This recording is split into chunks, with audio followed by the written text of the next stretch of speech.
BBC says it will cooperate with probe.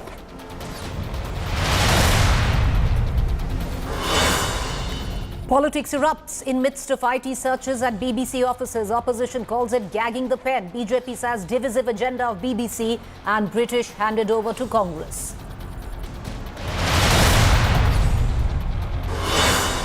Air India on an expansion spree. Airline to buy 250 aircrafts from Airbus. Purchase to include 40 wide-body A350 planes and 210 narrow-body aircrafts.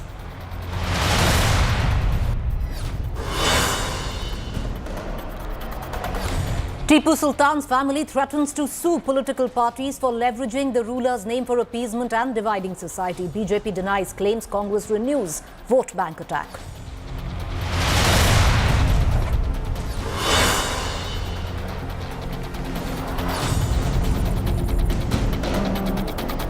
Brazen VVIP high-handedness in Bihar's Sasaram. Ambulance with a critical patient stopped for hours to make way for Chief Minister's cavalcade.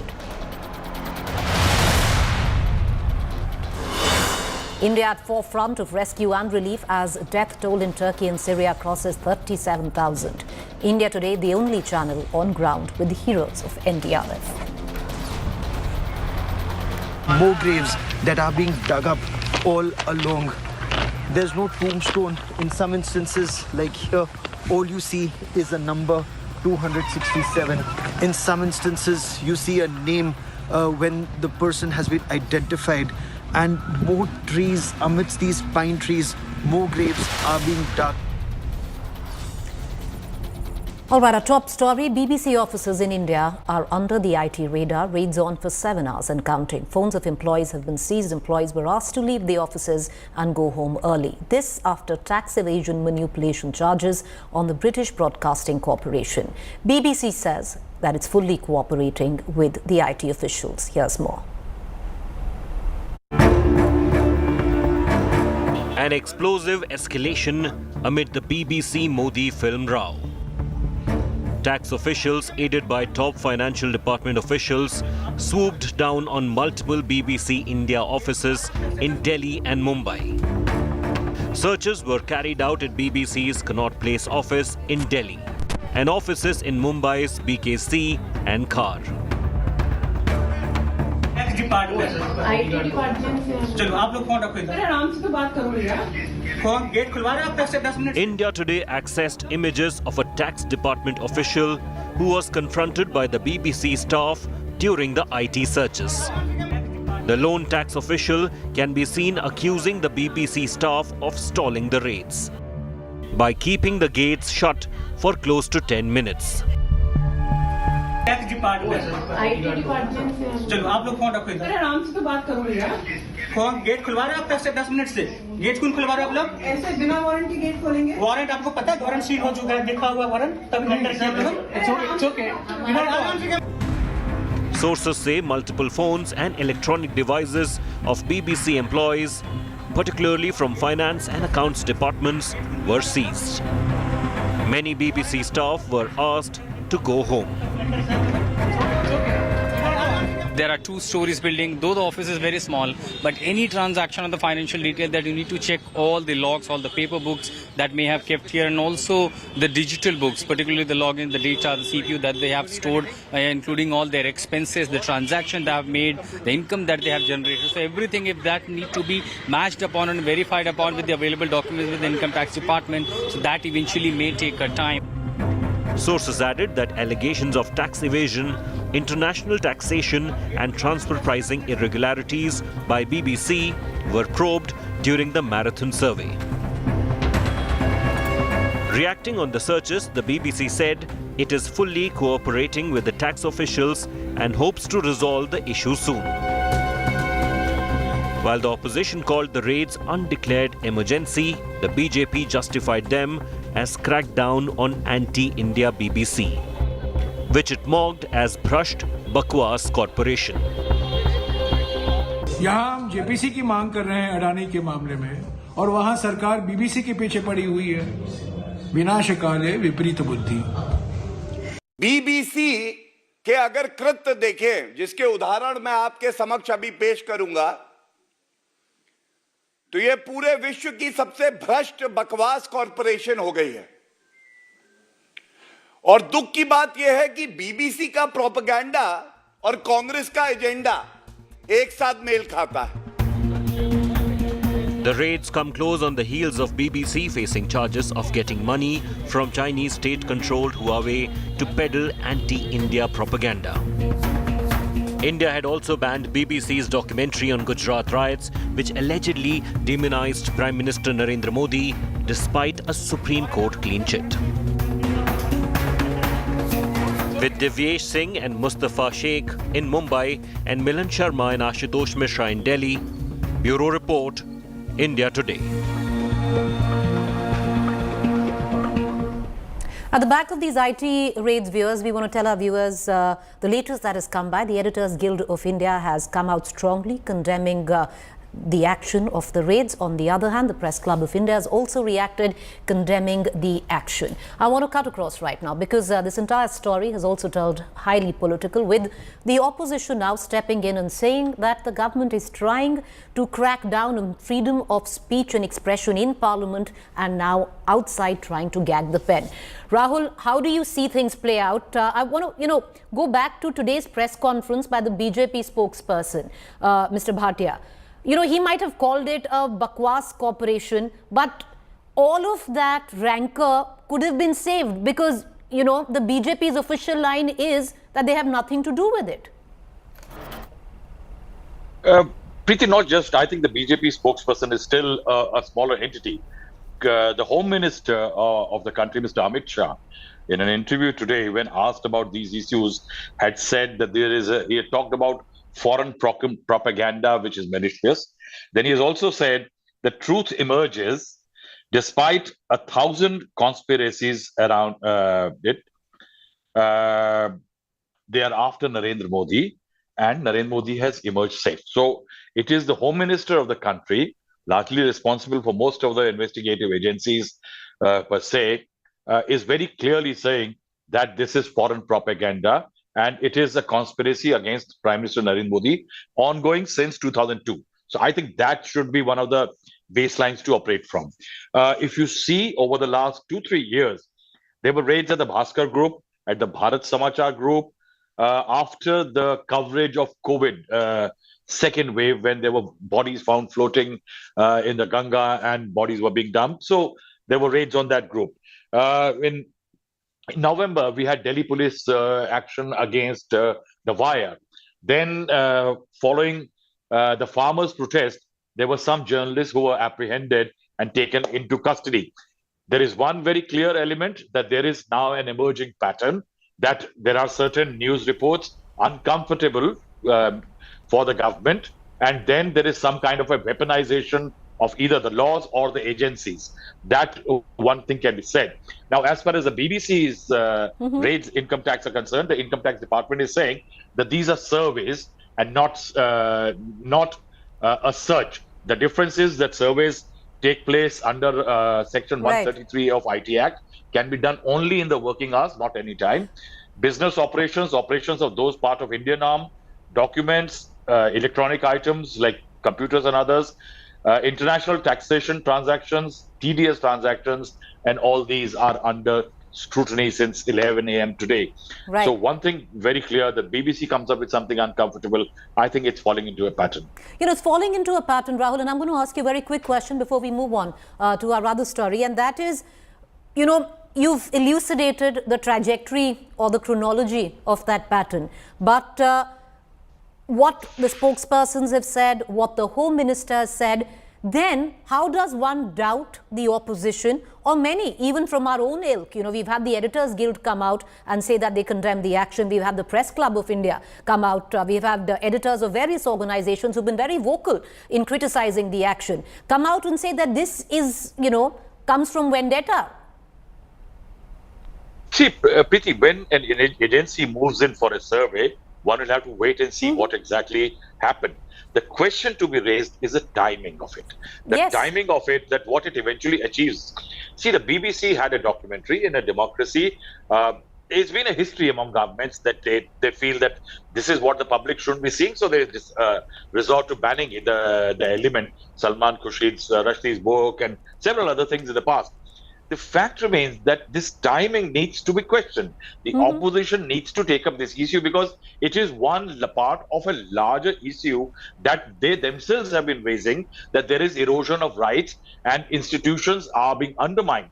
Now, media is an institution, as an entity, needs to be backed because I think media in the last few years has been caught in a crossfire between the government and the opposition.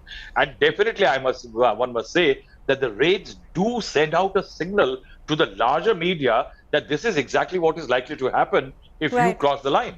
You know, you're right there. The timing is of suspect because usually every time there is a CBI raid on an opposition party or say even the Dainik Bhaskar like at the back of their reportage during COVID, the government had come out strongly and saying that, listen, we have nothing to do with it. The agencies are independent bodies and they're going about their business. The sheer fact that we've had such massive criticism by the BJP in press conferences at the back of the IT action, then one will question the timing. What we're going to do is we're going to revisit the story later, but we're going to put out all the facts there. Rahul, stay with me. I want to take you across now, viewers, to an interview that had practically set the political tone this morning. Of course, that is before the income tax raided the BBC. That was an explosive interview by the Home Minister Amit Shah. Well, he slammed the Congress over charges on Adani because let's, viewers, also remind you on what has gone down in Parliament over the raising of the issue of Adani Enterprise and the possible allegations that the Congress especially has made with the connection to the Prime Minister. Now, with the opposition targeting the BJP-led government over the Hindenburg-Adani row, now Union Minister Amit Shah dared the Congress to move court with proof. Targeting the Congress, Shah pointed out that the party had made similar allegations against the centre when the Pegasus spyware row erupted, challenging the Congress to furnish evidence of their claims rather than making empty noise. Home Minister Amit Shah also countered Congress criticism of the government after some of its leaders in Lok Sabha and Rajya Sabha faced expunge move. He said that this is not the first time when someone's comments made in Parliament have been expunged. Shah slammed the opposition sloganeering during the Prime Minister's reply in Rajya Sabha. Listen in to these excerpts. यहाँ पर आप opposition की parties पर परिवारवाद का आरोप लगाते हैं, वहीं कांग्रेस जो है अब आप पर, आपकी पार्टी पर, आप पर नहीं, आपकी पार्टी पर मित्रता का आरोप लगा रही है कि मित्र, बीजेपी के जो मित्र हैं अडानी जी के बारे में कहा जाता है कि उनको सभी कॉन्ट्रैक्ट्स मिल रहे हैं और बीजेपी जो है उनका जो डिफेंस है वो इतना नहीं है, इतना स्ट्रांग नहीं है। अभी सुप्रीम कोर्ट ने केस का संज्ञान लिया है। देश की कैबिनेट के सदस्य नाते जब सुप्रीम कोर्ट ने किसी मैटर को सीज किया हो उस वक्त मेरे लिए बोलना ठीक नहीं होगा, परंतु इसमें बीजेपी के लिए कुछ छुपाने को नहीं है और ना किसी बात से डरने की जरूरत है। जी, निर्मला जी ने भी कहा था संसद में कि हमें कांग्रेस से करप्शन के बारे में सीखने की जरूरत नहीं है, कि मतलब वो हमको जो पाठ पढ़ाने की कोशिश कर रहे हैं, हमको आपसे सीखने की जरूरत नहीं है, ये उन्होंने संसद में कहा था। लेकिन राहुल गांधी जी की पूरी स्पीच जो है सिर्फ अदानी अदानी अदानी पर था। अब वो तो उनको क्या स्पीच देनी, उनको सोचना चाहिए। इनकी जो स्क्रिप्ट लिखते हैं इन लोगों को सोचना चाहिए, इसमें मैं कुछ नहीं कर सकता। क्योंकि वो कह रहे हैं कि जब उन्होंने भारत जोड़ो यात्रा की, वो कह रहे हैं कन्याकुमारी से लेके कश्मीर तक लोग यही कह रहे हैं कि बीजेपी जो है वो पहले एंटी करप्शन थी, लेकिन अब उनमें क्रोनी कैपिटलिज्म वाली बात शुरू हो गई है। सवाल ही पैदा नहीं होता। एक भी आरोप भारतीय जनता पार्टी पर आज तक कोई नहीं लगा पाया है। उनके जमाने में उन्हीं की एजेंसियों ने, चाहे कैग हो चाहे सीबीआई हो, उन्होंने करप्शन का संज्ञान लेकर केस रजिस्टर किए थे। 12 लाख करोड़ के करप्शन के घोटाले किए थे। जो इदारे हैं, जो सिस्टम है, उनके बारे में भी कहा जाता है कि कांग्रेस कहती है कि बीजेपी ने सारे सिस्टम्स को अपने कब्जे में ले लिया, इसलिए कोई इंक्वायरी नहीं होगी, कोई इन्वेस्टिगेशन नहीं हो सकती। कोर्ट में जाए ना, कोर्ट में नहीं जाते हैं। मैंने तो पेगासिस में भी कहा था आपके पास प्रूफ है तो आप कोर्ट में चले जाइए, ना गए। वो सिर्फ शोर शराबा करना चाहते हैं। कोर्ट तो हमारे कब्जे में नहीं है। जो लोग गए, पेगासिस का संज्ञान भी लिया था, कोर्ट ने जजमेंट भी दे दिया, कुछ जांच भी कर ली।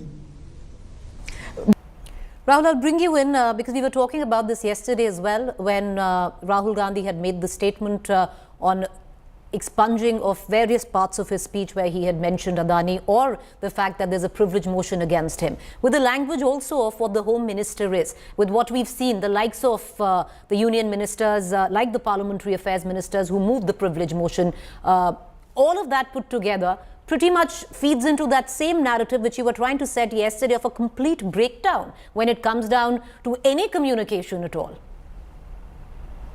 Yes, Preeti, I think one, a political breakdown. And I think the second is there is a very serious crisis which I think is taking place. Now, irrespective of the caliber of the charges made by the opposition or the political intent of the opposition, there is a certain air of ambiguity over the Adani issues and several issues in the past on which certain amount of clarifications, be it Pegasus, note ban, the public deserves answers. Now, in that, there is one thing which is very certain, that there is a ring fencing which has happened. Amit Shah ji in his interview, the Home Minister very clearly says one line, that in the times of the Congress and the UPA, their own agencies were filing cases, and then why shouldn't these opposition parties go to the courts today? Now there is increasing demand by the ruling party for evidence to be submitted by the opposition. Now the opposition does not have the wherewithal to file evidence. In courts, if an opposition leader takes an issue to the courts also need certain amount of evidence or tangible element to chew on to accept a petition. Now, if there is no case to be lodged by the law enforcement agencies, see, you don't need to lodge a case. There can be a PE, a preliminary inquiry, or just a taftish, ordinary taftish of what exactly is is there something wrong?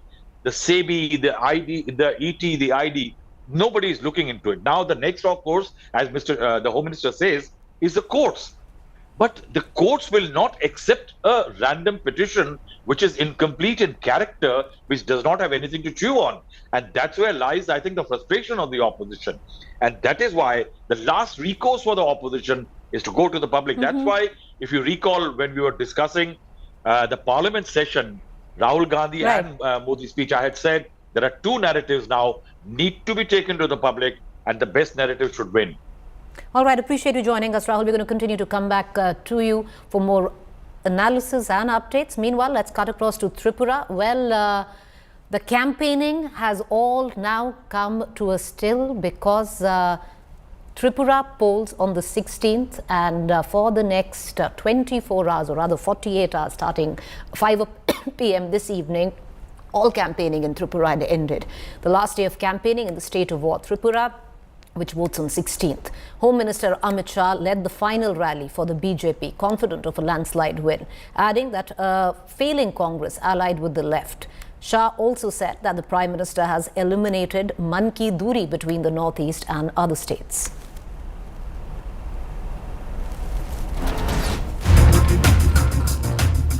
पूर्ण बहुमत के साथ Bharatiya Janata party की सरकार, counting के दिन आप देख लीजिएगा 12 बजे के पहले क्योंकि यहाँ कॉन्स्टिट्यूएंसियां छोटी हैं, 12 बजे के पहले पूर्ण बहुमत से भारतीय जनता पार्टी की सरकार बन जाएगी.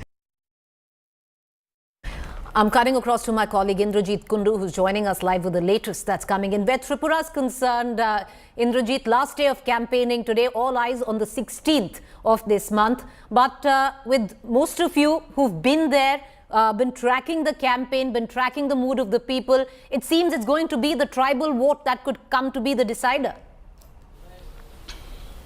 Well, absolutely, Preeti. That is going to be the deciding factor this year, and that is exactly what makes this election very exciting and unique as far as Tripura is concerned. Because over the past few decades, if you follow Tripura politics, it has always been the plains and mostly seats concentrated in and around Agartala, which is generally dominated by ethnic Bengalis. That has what has dominated the politics of Tripura. And we've seen the likes of Manik Sarkar and now Manik Saha. They've all come from this very region. However, for the first time, we see this complete change in perception as far as Tripura politics is concerned, with the tribal vote bank becoming so crucial to this entire scheme of things, and all because of Tripura Motha, the new party that is going to be, in a sense, making its debut in the electoral politics of Tripura. We know Pradyut Manikya Burma, the royal son of Tripura, who was earlier with the Congress. Now he has formed his own new outfit. They did really well a few years back when they contested in the local body elections in the autonomous areas, which is far-flung areas, mostly hilly terrain, and this is where the sparsely populated tribal region is. Now, they are asserting themselves. It's, in a sense, assertion of the tribal, belt, and they are trying to capture the politics and political sense of Tripura far away from what we have seen over the past few decades. So it's going to be very, very interesting. Tripura Motha, most people are saying that it's going to do well in the tribal belt. Earlier, there were parties like the IPFT, which hasn't fared well in the recent elections. The BJP was in a tie-up with IPFT earlier. Now, which side will the wind blow? We will get to know once the ballots are cast, once the vote is cast in the voting machine. But it's going to be a very, very interesting election, because you see a four-pronged battle between Tripura Motha, the BJP, which is the incumbent political party, and of course arch rivals Congress and the left coming together for their survival, and even Mamata Banerjee making a pitch there. Well, you're right there. Well, what is being suggested, that if Tripura Motha gets about 10 seats, and it's in the game to be the kingmaker of sorts. Thank you for joining us, Indra. We're going to continue to come back to you for more. Quick break. On the other side is our fact check segment.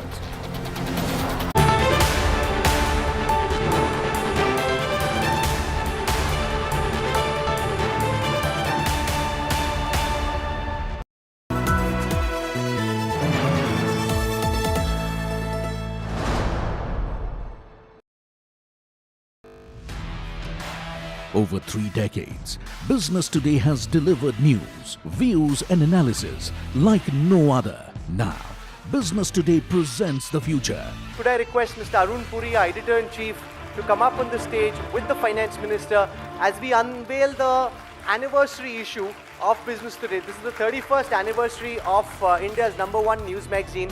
BT produces a cover with an AI avatar of Pichai on its 31st anniversary issue.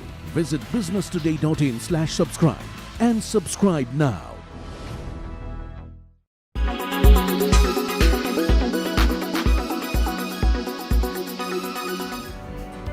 As many as 409 players went under the hammer at the Women's Premier League auction, but only 87 ended up finding a franchise. And selling Jemima Rodriguez. The first ever auction for the Women's Premier League saw some big names go up for grabs, and the franchises didn't shy away from spending big money. Stealing the show at the auction was India's Smriti Mandhana, who was backed by the RCB for a whopping 3.4 crore. The news sparking huge celebrations in the women's national camp. Live images, and this is just stunning to see, and so nice for the team to be sitting together. The other big gainers on the day were Australia's Ashley Gardner, England's Nat Skyver, and India's Deepti Sharma and Jemima Rodriguez. But contrary to what many expected, Harmanpreet Kaur got picked for just 1.8 crore by the Mumbai Indians. Black. Thank you so much. Youngsters like Teeta Sadhu and Parshavi Chopra, who recently won the Under-19 T20 World Cup, also generated interest at the auction. At the end of a long auction, the 5 franchises ended up splurging nearly 60 crore rupees and are now all set for the inaugural edition of the Women's Premier League. Sports Bureau, India Today.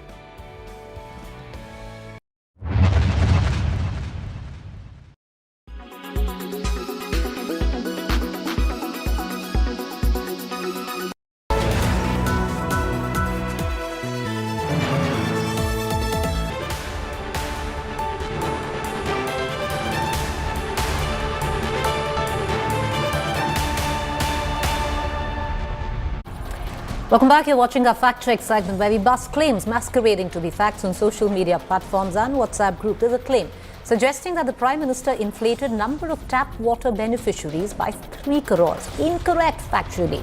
The Prime Minister's speech in Rajya Sabha clipped out of context. It was fake doctor news. With that quick fact check, time for me to slip into another break. On the other side, it's to the point.